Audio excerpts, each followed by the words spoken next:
पहला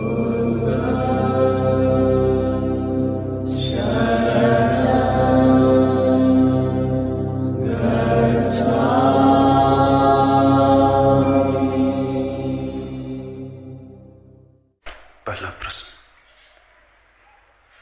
आप श्रद्धा, प्रेम, आनंद की चर्चा करते हैं, लेकिन आप शक्ति के बारे में क्यों नहीं समझाते?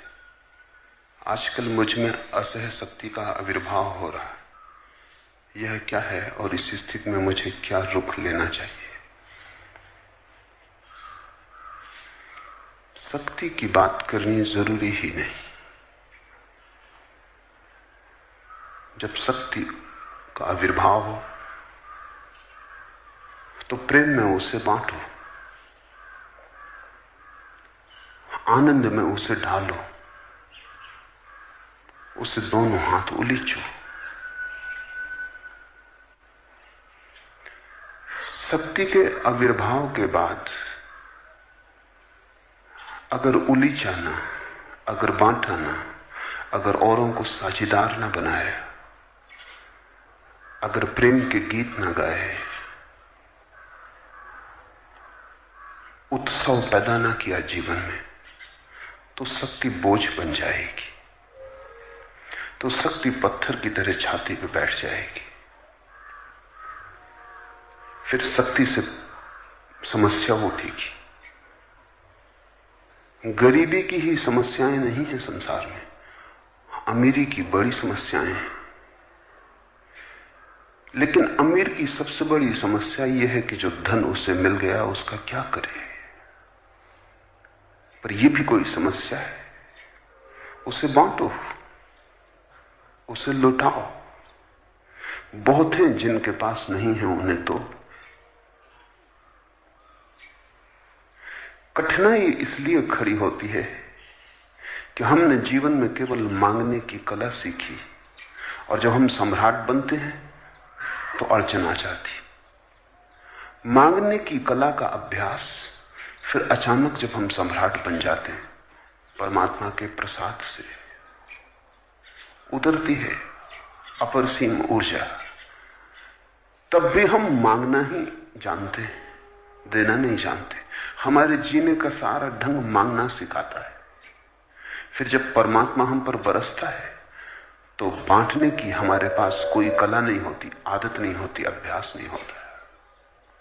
इसलिए अड़चन आती है। यही तो कठिनाई है। मेरे पास बहुत अमीर लोग आ जाते, वो कहते हैं बड़ी अड़चन है, धन तो है, क्या करें। अड़चन क्या है? अड़चन यही है कि आदत गरीबी की है, आदत भिखारी की है। अड़चन यही है। जिंदगी भर मांगा, कमाना सीखा, बांटना तो कभी सीखा नहीं। सीखते भी कैसे? था ही नहीं तो बांटते क्या? जो नहीं था उसको मांगा, इकट्ठा किया, जोड़ा, संजोया, सारा जीवन इकट्ठा करने की आदत बन गई। फिर मिला, अब देने को हाथ नहीं खुलते, बटते नहीं। यही अड़चन है। यह अड़चन समझ ली तो हल हो गई। कुछ करना थोड़ी है, शक्ति मिल गई, आविर्भाव हुआ। यही तो सारे ध्यान की चेष्टा है। और तुम पूछते हो कि आप श्रद्धा, प्रेम, आनंद की बात करते हैं, शक्ति के बारे में क्यों नहीं समझाते? वही तो मैं शक्ति के बारे में समझा रहा हूं कि जब शक्ति उठे तो आनंद बनाना, नहीं तो मुश्किल खड़ी होगी। जब शक्ति उठे तो नाचना, फिर साधारण चलने से काम ना बनेगा, दौड़ना। फिर ऐसे ही उठना बैठना काफी ना होगा। अपूर्व नृत्य जब तक जीवन में ना होगा तब तक बोझ मालूम होगा। जितनी बड़ी शक्ति उतनी बड़ी जिम्मेवारी उतरती है। जितना ज्यादा तुम्हारे पास है, अगर तुम उसे फैला ना सके तो बोझ हो जाएगा। शक्ति की समस्या नहीं है, फैलाना सीखो। इसलिए तो प्रेम की बात करता हूं, शक्ति की बात नहीं करता। जिनके पास शक्ति नहीं है उन्हें शक्ति के संबंध में क्या समझाना, जिनके पास है उन्हें शक्ति के संबंध में क्या समझाना। जिनके पास नहीं है उन्हें शक्ति कैसे पैदा की जाए, कैसे ध्यान, साधना, तपश्चर्या, अभ्यास, योग, तंत्र, कैसे शक्ति पैदा की जाए, ये समझाना जरूरी है। फिर जिनके पास शक्ति आ जाए, द्वार खुल जाए परमात्मा का और बरसने लगे उसकी ऊर्जा, उन्हें शक्ति के संबंध में क्या समझाना। जब शक्ति सामने ही खड़ी है तब उसके संबंध में क्या बात करनी। उन्हें समझाना है प्रेम, आनंद, उत्सव। इसलिए प्रत्येक ध्यान पर मेरा जोर रहा है कि तुम उसे उत्सव में पूरा करना। कहीं ऐसा ना हो कि ध्यान करने का तो अभ्यास हो जाए और बांटने का अभ्यास ना हो। बहुत लोग दीनता से मरे हैं, बहुत लोग साम्राज्य से मर गए। बहुत से लोग इसलिए दुखी हैं कि उनके पास नहीं है, फिर बहुत से लोग इसलिए दुखी हो जाते हैं कि उनके पास है, अब क्या करें। और जीवन का जो रसाध्यक्ष है वो देखता है कि तुमने अपनी ऊर्जा का क्या उपयोग किया। उसे संचित किए चले गए, कृपणता की, इकट्ठा किया, तो जिससे महा आनंद फलित हो सकता था उससे सिर्फ नरक ही निर्मित होगा। तुमने कभी ख्याल किया, मीरा ने कुंडलनी की बात नहीं की, बचेगी कहां कुंडलनी, नाच में बह जाती। योगी करते हैं बात क्योंकि बांटना नहीं जानते। कुंडलनी का अर्थ क्या है? ऊर्जा उठी है और बह नहीं पा रही है, तो भीतर भरी मालूम पड़ती है। लेकिन मीरा में कहां बचेगी? भरने के पहले लुटाना आता है। आती भी नहीं कि बांट देती है, गीत बना लेती है, नाच डाल लेती है, उत्सव में रूपांतरित हो जाती है। इसलिए मीरा ने कुंडलनी की बात नहीं की, चैतन्य ने कुंडलनी की बात नहीं की। तुम चकित हो गए, भक्तों ने बात ही नहीं की कुंडलनी की। क्या भक्तों को कभी कुंडलनी का अनुभव नहीं हुआ? एक महत्वपूर्ण सवाल है कि क्या भक्तों ने कुंडलनी को नहीं जाना? जाना, लेकिन इकट्ठा नहीं किया, इसलिए कभी समस्या ना बनी। कृपण के लिए धन समस्या हो जाती, दाता के लिए कोई समस्या है? दाता तो आनंदित होता है कि इतने दिन तक बांटने की इतनी आकांक्षा थी, अब पूरी हुई जाती। मोहत्सिव तस्वीर के दानों पे ये गिनता रहा। रसाध्यक्ष जीवन का जो उत्सव जांच रहा है, देख रहा है, वो माला के दानों पर गिनता रहा। मोहत्सिव तस्वीर के दानों पर ये गिनता रहा, किन ने पी, किन ने न पी, किन किन के आगे जाम था। शक्ति का अर्थ है तुम्हारे आगे जाम है, अब पी लो। मत पूछो कि जाम का क्या करें, सामने प्याली भरी है, पियो और पिलाओ।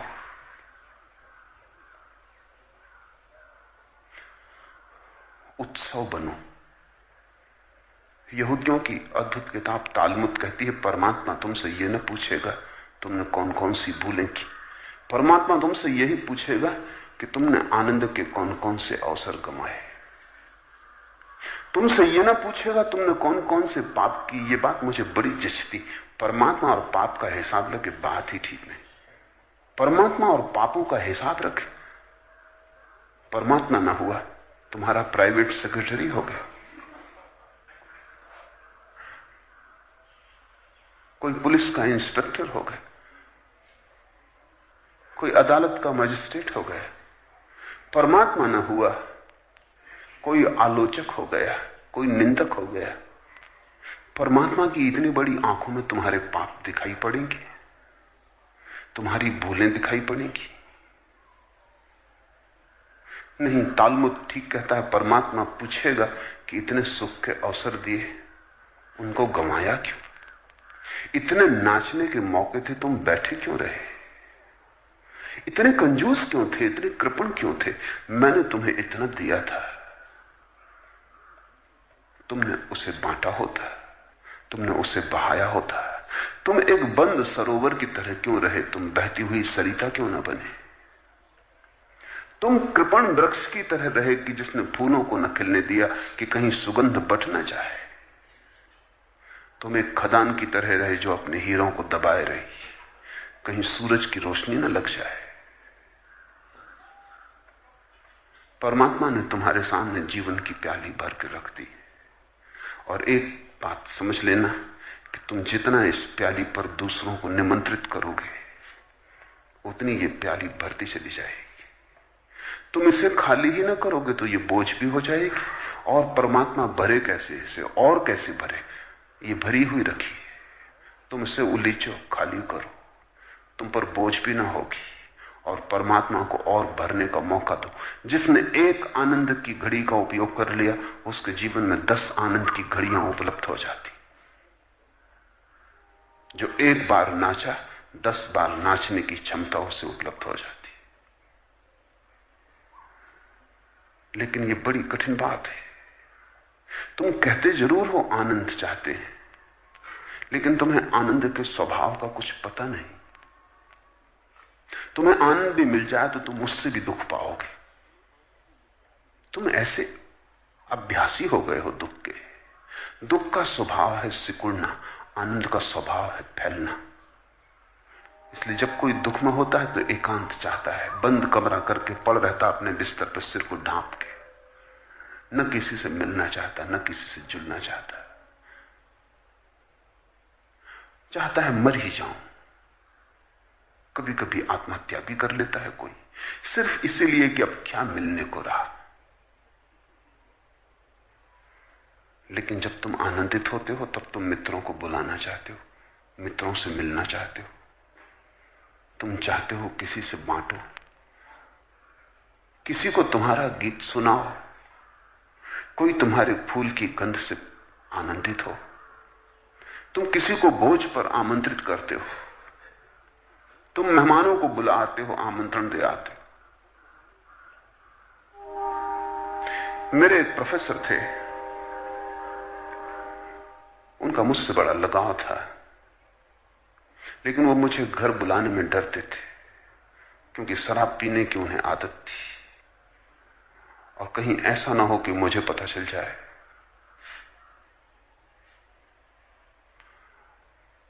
कहीं ऐसा ना हो कि मेरे मन में उनकी जो प्रतिष्ठा है वो गिर जाए। वो इससे बड़े भयभीत थे, बड़े डरे हुए थे, बहुत भले आदमी थे। पर एक बार ऐसा हुआ कि मैं बीमार पड़ा और उन्हें मुझे हॉस्टल से घर ले जाना पड़ा। तो कोई 2 महीने में उनके घर पर था। बड़ी मुश्किल हो गई, वो पिए कैसे। 5-10 दिन के बाद तो भारी होने लगा मामला। मैंने उनसे पूछा कि आप कुछ परेशान हैं, मुझे कह ही दें। अगर आप ज्यादा परेशान हैं या कोई अड़चन है मेरे होने से यहां, तो मैं चला जाऊं वापस। उन्होंने कहा कि नहीं, पर मैं अपनी परेशानी कह देता हूं कि मुझे पीने की आदत है। तो मैंने कहा, यह भी कोई बात हुई? आप पी लेते, लुक छिप के पी लेते, इतना बड़ा बंगला है। उन्होंने कहा, यही तो मुश्किल है कि जब भी कोई पीता है, असली पीने वाला, अकेले में नहीं पी सकता। 4-10 मित्रों को न बुलाऊं तो पी नहीं सकता, अकेले में भी क्या पीना।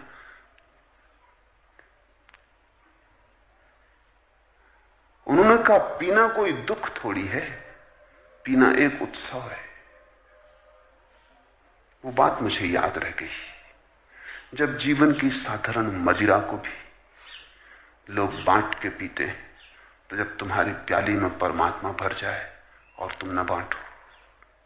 जब शराबी भी इतना जानते हैं कि अकेले पीने में कोई मजा नहीं, जब तक 4 संगी साथी ना हो तो पीना क्या। जब शराबी भी इतने होशपूर्ण हैं कि 4 को बांट के पीते हैं, तो होश वालों का क्या कहना। बांटो, शक्ति का आविर्भाव हुआ है, लुटाओ। और यह भी मत पूछो किसको दे रहे हो, क्योंकि यह भी कंजूसों की भाषा है। पात्र की चिंता वही करता है जो कंजूस है। वो पूछता किसको देना, पात्र है कि नहीं। 2 पैसा देता है तो सोचता है कि आदमी 2 पैसे का क्या करेगा। ये भी कोई देना हुआ, अगर हिसाब पहले रखा कि ये क्या करेगा। ये तो देना ना हुआ, ये तो इंतजाम पहले ही न देने का कर लिया। ये तो तुमने इस आदमी को न दिया, सोच विचार के दिया। मेरे एक मित्र थे, बड़े हिंदी के साहित्यकार थे, हिंदी साहित्य सम्मेलन के अध्यक्ष थे और भारतीय संसद के सबसे पुराने सदस्य थे। 50 साल तक वो एमपी रहे। उनका जुगल किशोर बिरला से बहुत निकट संबंध था। मेरे काम में उन्हें रस था। वो कहने लगे कि मेरा संबंध है बिरला से, अगर वो उत्सुक हो जाएं आपके काम में तो बड़ी सहायता मिल सकती। तो हम दोनों को मिलाया।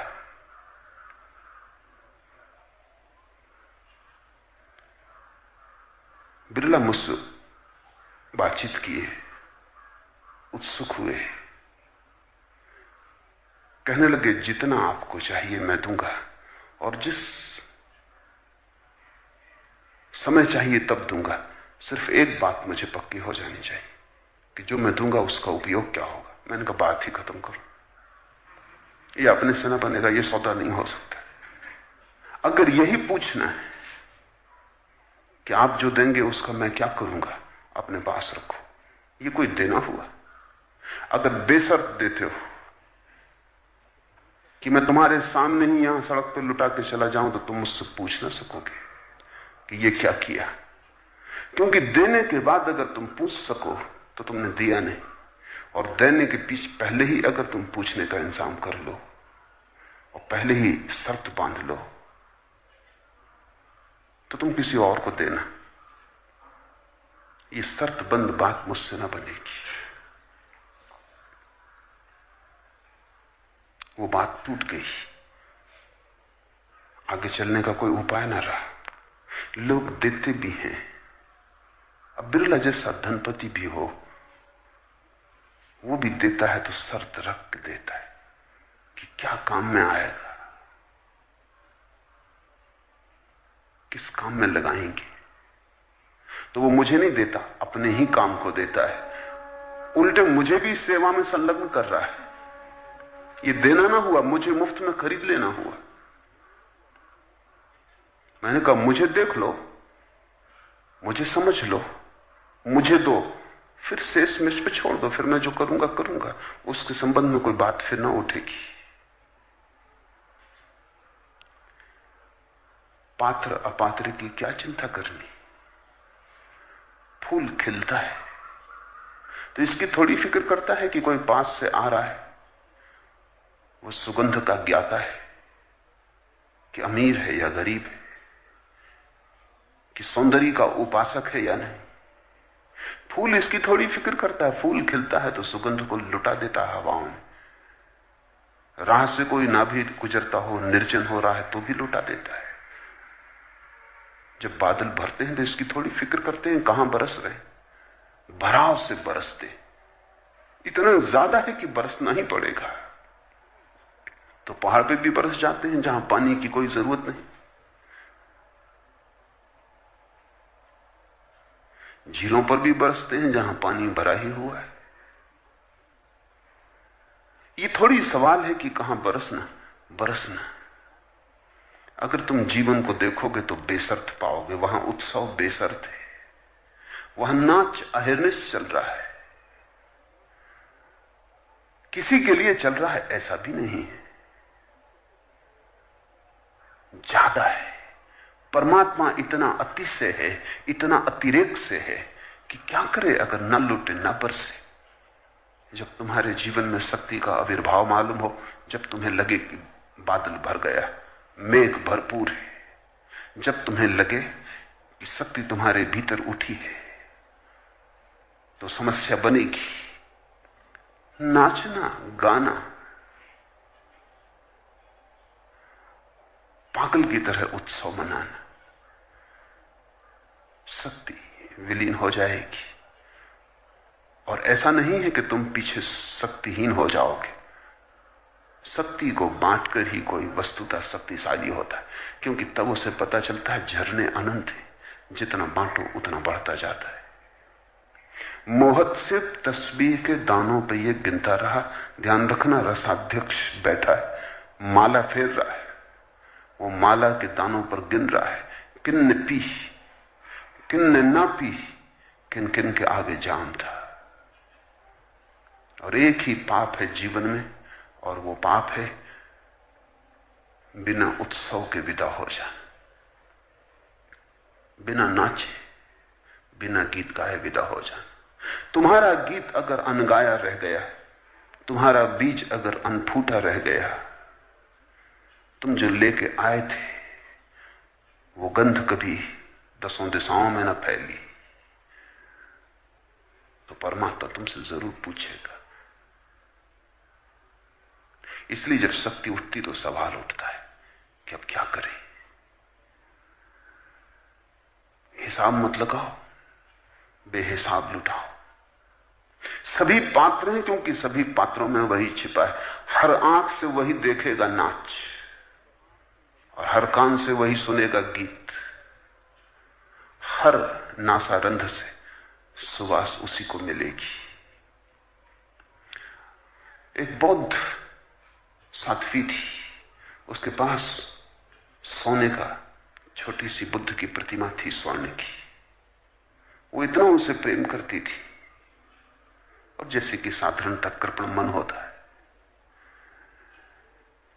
कि वो अपनी धूप भी जलाती तो हवाओं में यहां वहां न फैलने देती, उसे वापस धक्के दे देकर अपने छोटे से बुद्ध को ही पहुंचा देती। फूल भी चढ़ाती तो भी डरी रहती कि गंध कहीं यहां वहां न उड़ जाए। फिर एक बड़ी मुसीबत हुई। एक रात वो एक मंदिर में ठहरी।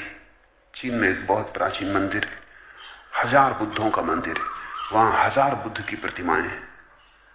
वो डरी, अब सभी प्रतिमाएं बुद्ध की तो भी डर। वो डरी कि यहां अगर मैंने धूप जलाई, अगरबत्तियां जलाई, फूल चढ़ाए, तो ये धुआं तो कोई मेरे बुद्ध पे नहीं रुका रहेगा, यहां वहां जाएगा, दूसरे बुद्धों पर पहुंचाएगा। बुद्ध भी दूसरे, जिनकी प्रतिमा वो रखे है उन्हीं की प्रतिमाएं वो भी हैं। तालाब हैं, सरोवर हैं, सागर हैं, लेकिन चांद का प्रतिबिंब अलग कितना ही हो, एक ही चांद का है। तो उसने एक बांस की पोंगरी बना ली और धूप जलाई, और बांस की पोंगरी में से धूप को अपने बुद्ध की नाक तक पहुंचाया। सोने की बुद्ध की प्रतिमा का मुंह काला हो गया। वो बड़ी दुखी हुई। वो सुबह मंदिर के प्रधान भिक्षु के पास गई और उसने कहा कि बड़ी मुश्किल हो गई, इसे कैसे साफ करूं। वो प्रधान हंसने लगा। उसने कहा, पागल, तेरे सत्संग में तेरे बुद्ध का चेहरा तक काला हो गया।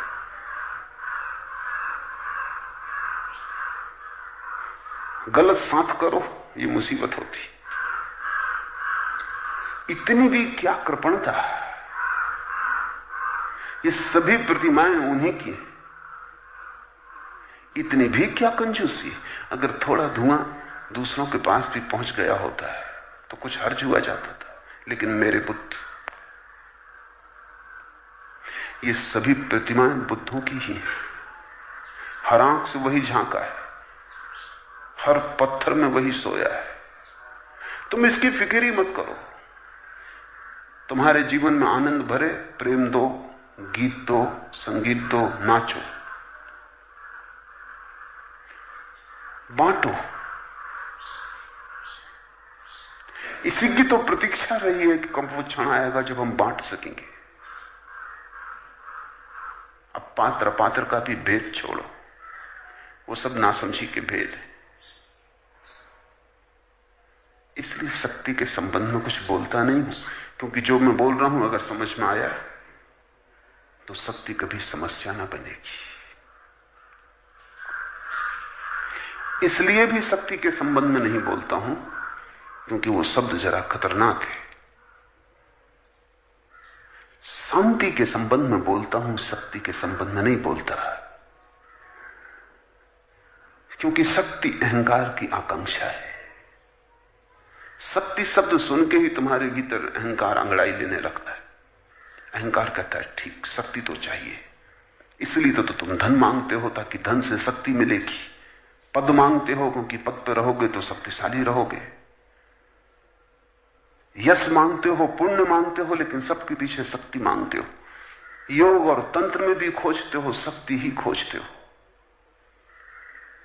शक्ति की पूजा तो संसार में चल ही रही है। इसलिए मैं शक्ति की बात नहीं करता, क्योंकि धर्म के नाम पर भी अगर तुम शक्ति की ही खोज करोगे तो वो अहंकार की ही खोज रहेगी। और जब तक अहंकार है तब तक शक्ति उपलब्ध नहीं होती। ऐसा सनातन नियम है, इस धम्मो सनातनो। जब तुम शक्ति की चिंता ही छोड़ देते हो और शांति की तलाश करते हो, शांति की तलाश में अहंकार को विसर्जित करना होगा, क्योंकि वही तो अशांति का स्रोत है। और जब अहंकार विसर्जित हो जाता है, द्वार से पत्थर हट जाता है। शांति तो मिलती है, शांति तो मूलधन है, और शक्ति तो ब्याज की तरह उपलब्ध हो जाती है। शांति को खोजो, शक्ति अपने से मिल जाती। शक्ति को खोजो, शक्ति तो मिलेगी नहीं, शांति भी खो जाएगी। इसलिए शक्ति का खोजी हमेशा अशांत होगा, परेशान होगा। वह अहंकार की ही दौड़ है। नाम बदल गए, वेश बदल गया, दौड़ वही है। कौन चाहता है शक्ति? वो अहंकार चाहता है कोई चमत्कार मिल जाए, रिद्धि सिद्धि शक्ति मिल जाए, तो दुनिया को दिखा दूं कि मैं कौन। इसलिए जहां तुम शक्ति की खोज करते हो, जान लेना कि वो धर्म की दिशा नहीं है, अधर्म की दिशा है। तुम्हारे चमत्कारी, तुम्हारे रिद्धि सिद्धि वाले लोग सब तुम्हारे ही बाजार के हिस्से, उनसे धर्म का कोई लेना देना नहीं। वे तुम्हें प्रभावित करते हैं, क्योंकि जो तुम्हारी आकांक्षा है लगता है उन्हें उपलब्ध हो गया। जो तुम चाहते थे कि हाथ से ताबीज निकल जाएं, घड़ियां निकल जाएं, उनके हाथ से निकल रही। तुम चमत्कृत होते हो कि धन्य, उनके पीछे चल पड़ते हो कि जो इनको मिल गया है किसी न किसी दिन इनकी कृपा से हमको भी मिल जाएगा। लेकिन घड़ियां निकाल भी लोगे तो क्या निकाला? जहां परमात्मा निकल सकता था वहां स्विस घड़ियां निकाल रहे हो।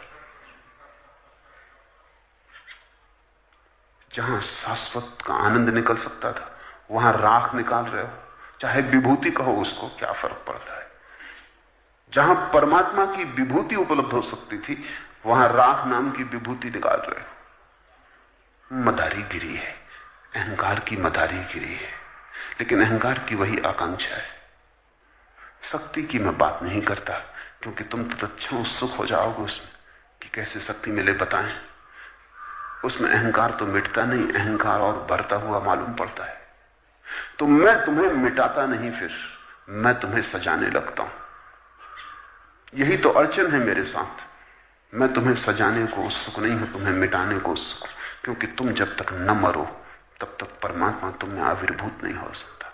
तुम जगह खाली करो, तुम सिंहासन पर बैठे हो, तुम जगह से हटो, सिंहासन रिक्त हो तो ही उसका अवतरण हो सकता है। जैसे ही तुम शांत होगे, अहंकार सिंहासन से उतरेगा, तुम पाओगे शक्ति उतरनी शुरू हो गई। और ये शक्ति बात ही और है जो शांत चित्त में उतरती, क्योंकि अब अहंकार रहा नहीं जो इसका दुरुपयोग कर लेगा। अब वहां कोई दुरुपयोग करने वाला ना बचा। इसलिए जान के ही उन शब्दों का उपयोग नहीं करता हूं जिनसे तुम्हारे अहंकार को थोड़ी सी भी खुजलाहट हो सकती। तुम तो तैयार ही बैठे हो खुजाने को, जरा सा इशारा मिल जाए कि तुम खुजा डालोगे। तुम तो खाज के पुराने शिकार हो।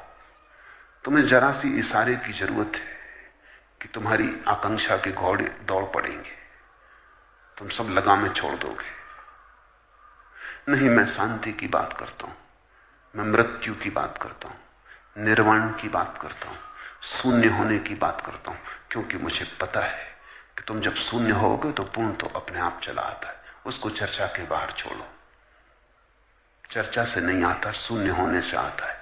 शक्ति की बात ही मत करो, वो तो शांत होते मिल ही जाती, वो तो शांत हुए आदमी का अधिकार है। जब मिल जाए तो तुम क्या करोगे? इसलिए मैं आनंद, उत्सव और प्रेम की बात करता हूं। तुम जैसे हो अभी प्रेम कर ही नहीं सकते, अभी तो तुम्हारा प्रेम धोखा है। तुम जैसे हो आनंदित हो ही नहीं सकते, अभी तो आनंद केवल मुंह पर पोता गया झूठा रंग रोगन है।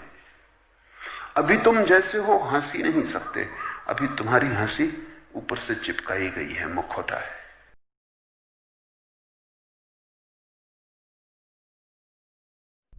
Thanks. Like and subscribe. Like and subscribe. Like and subscribe. Like, comment, share. Like and subscribe. Like, comment, share. Like and subscribe. Like, comment, share. Like and subscribe. Like, comment, share. Please retweet.